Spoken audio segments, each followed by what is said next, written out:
Si nos puede decir su nombre y cargo, por favor. Marco Antonio Huaco, abogado especialista en temas de pueblos indígenas.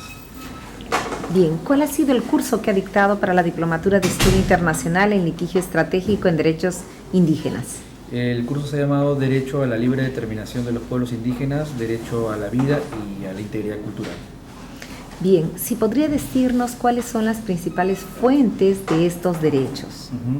Bueno, principalmente la Convención Americana de Derechos Humanos, en los artículos relativos a lo que es el derecho a la vida, derecho a la identidad, derecho a la integridad cultural, y hablando del derecho a la libre determinación de los pueblos, hablando de los contenidos implícitos de esta en el Convenio 169 y de forma explícita en la Declaración de Naciones Unidas sobre Pueblos Indígenas, y los criterios interpretativos desarrollados por comités universales de derechos humanos y la Corte Interamericana de Derechos Humanos, también a partir de otros tratados, ¿no? Por ejemplo, la Convención para la Eliminación de la Discriminación Racial, el Pacto Internacional de Derechos Civiles y Políticos, de Derechos Económicos, Sociales y Culturales, es decir, estándares internacionales de derechos humanos que a través de desarrollos interpretativos han reconocido que hay una vinculación entre derecho a la propiedad, derecho a la consulta previa y derecho a la libre determinación de los pueblos. ¿Cuáles serían los elementos centrales que definen el derecho a la libre determinación de los pueblos indígenas?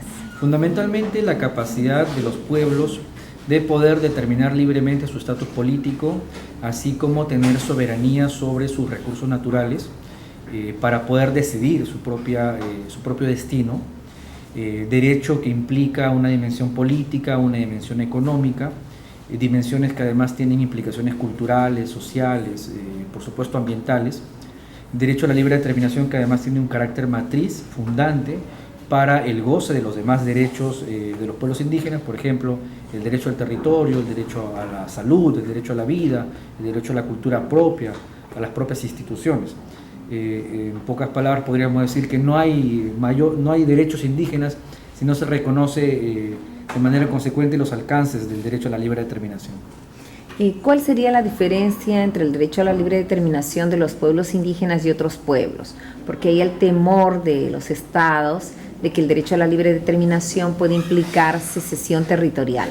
Ya Naciones Unidas ha determinado, por ejemplo, el Comité para la Eliminación de la Discriminación Racial en su observación número 12, con bastante claridad que la libre determinación de los pueblos y en particular de los pueblos indígenas como cualquier otro pueblo, no implica per se un derecho a la secesión o el derecho a crear un Estado dentro de otro, de manera que lo que fue un temor a la hora de redactar el Convenio 169 en el año 89, en esos tiempos, hoy ya no debe significar un temor que ha sido ampliamente superado por no solo la doctrina, sino la jurisprudencia internacional. La libre determinación, por ejemplo, implica el derecho a recuperar lo máximo que sea posible el derecho al autogobierno, ¿cierto?, sin amenazar la integridad territorial de los estados ni la unidad política de estos, pero sí implica definitivamente mayores desarrollos y reconocimientos a el derecho a la autonomía, el derecho al autogobierno, el derecho a la libre determinación dentro de las fronteras nacionales, mayores desarrollos que los que actualmente se están también dando.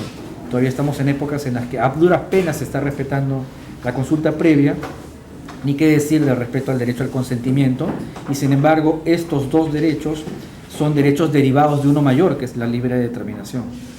En todo caso, si un pueblo indígena, por ejemplo, o un pueblo originario en la isla de Pascua, apelara a la libre determinación para una secesión territorial, tendría que apelar a otros instrumentos internacionales y no a la declaración o al convenio 169. Así es, definitivamente eso, pero además someterse al régimen general del derecho internacional público, que es muy riguroso, sumamente exigente para poder juzgar si se trata de un caso legítimo de ejercicio del derecho a la secesión, ¿no? Que, y como sabemos, son casos extremadamente raros y difíciles además de aceptar para las cortes, en particular la Corte Internacional de Justicia, ¿no? No le acepta el derecho a secesión a cualquier colectivo humano que pretenda ejercerlo, sin más.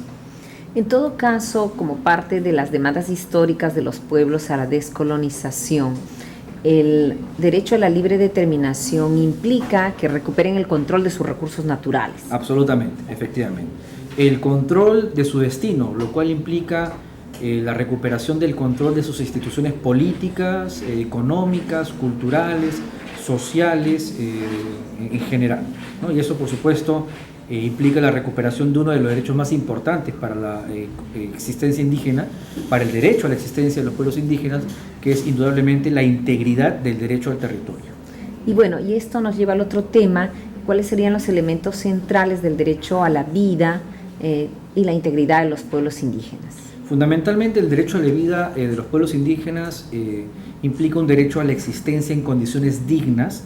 Es decir, no se trata solamente de no incurrir, por ejemplo, en actos de genocidio contra los pueblos indígenas, no se limita a evitar matar, ¿no es cierto?, desaparecer o masacrar pueblos indígenas. Mucho más que eso, implica el derecho a tener, ¿no?, y a desarrollar las condiciones de existencia digna, lo cual pasa por el acceso a los recursos naturales, el derecho al agua, el derecho a la alimentación, adecuados para poder garantizar el desarrollo en condiciones dignas de la vida colectiva e individual de los miembros de los pueblos indígenas. Esto necesariamente va a pasar, por ejemplo, por el derecho a la vida de los pueblos indígenas, por respetar su derecho a la consulta previa, al consentimiento previo, porque sin estos derechos no puede haber respeto a los demás, al derecho a la integridad cultural, el derecho al acceso a sus recursos naturales, por ejemplo, ¿no? En todo caso, en los supuestos en los que los pueblos indígenas se quedan sin condiciones para su subsistencia por el secamiento de los sistemas hídricos o por la contaminación de sus aguas y suelos, ¿qué retos hay de parte del Estado para el cumplimiento de esos derechos? Y si estos supuestos configurarían algún tipo de responsabilidad o inclusive de delito. Absolutamente. Lo que se está configurando allí es una violación flagrante del derecho a la vida, y como sabemos es una de las violaciones más graves que puede reportar un Estado y que acarrea inmediatamente su responsabilidad internacional.